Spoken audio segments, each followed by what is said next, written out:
আমি হলাম চিঞ্চু। আজকে ভূত চতুর্দশী, আজকে আমাদের দিন। আর মায়ের মূর্তি পুজো করছে, দেখে তো সবাই কি করছে, আমাকেও যেতে হবে তাড়াতাড়ি। চলো তাড়াতাড়ি যাই, দেখে সবাই কি করছে।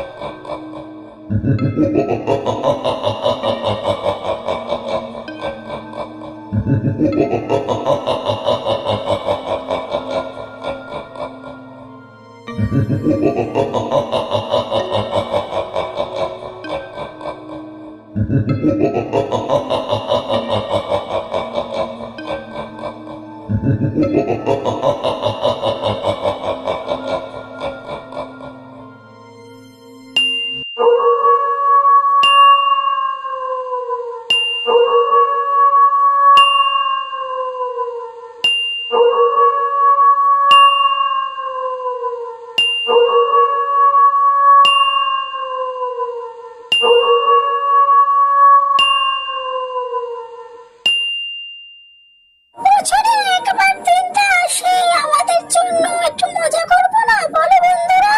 তো তোমাদের সবাইকে জানাই শুভ দীপাবলি, শুভেচ্ছা, অভিনন্দন ও ভালোবাসা। মায়ের পুজোকে সবাই সুন্দর সুস্থ